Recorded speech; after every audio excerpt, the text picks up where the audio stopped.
Hello everyone, it's Barry here. Welcome to my Virgin Kitchen. I hope you are well. I hope you are. I do. When I say that, I genuinely mean it. Today, we are making cloud bread. It's not bread made from clouds, okay? It's nothing to do with the cloud, where that whole sort of storage thing where you store your pictures and videos.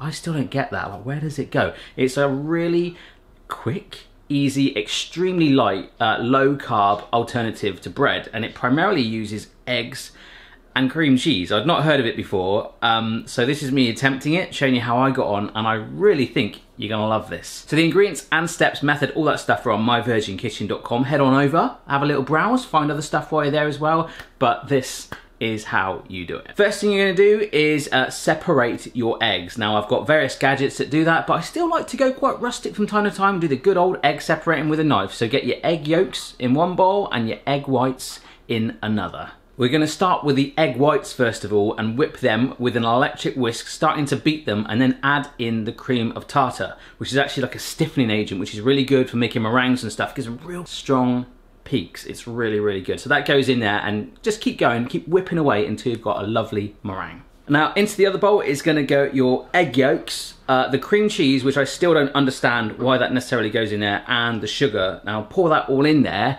and you wanna mix that together with a wooden spoon at first. It'll be a little bit lumpy, but then you grab your electric mixer again, with the prongs all nice and cleaned, and just blast it. So that cream cheese was never there. It was kind of like a mystery, like a mirage in the desert.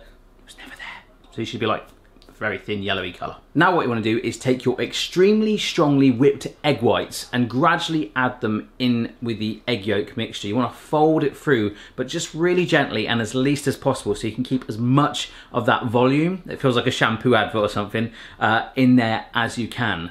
Now for me, as you'll see on this next step, it was a very hot day in the kitchen, so you will do better than I did at this step, I promise you. With it being so hot in here, the meringue mixture, you need to work fast. So onto a lined baking tray, you're going to actually make bun shapes, and as this was my first time ever doing it, I wasn't sure how big to make the buns, if they were going to rise and take over the oven. They actually stay pretty much within their shape, so bear that in mind because yours will look better than mine. The first two that I plonked down were looking kind of good, and then as I left it for a little bit while I was moving the camera, it got a little bit more warm and a bit dog pooey. Can I say that? Can I say that? Yep, I can say it apparently. Thanks, mate. So hopefully you're not using a video camera. Do work fast. Get them in the oven and bake them for around about 20 to 25 minutes. Whilst it was baking in there, I was a little bit uncertain if it was gonna work. I think it's working. But it actually did work, and I was so surprised. Even the ones that were a little bit wetter and runny still firmed up. I was a little disappointed at first because I thought you had to have each individual piece, but you don't. You treat each mound as a slice of bread. So we got a bit creative. Bear in mind it is very delicate when you make it, but one of them I turned it on its side, put down a little bit of tomato puree, toured up some mozzarella, banged it in the oven, about 10 minutes just to melt it, finished it with some basil on top, and I've got a cloud bread pizza, and I haven't tasted it yet. It's really, really delicate. Oh my god.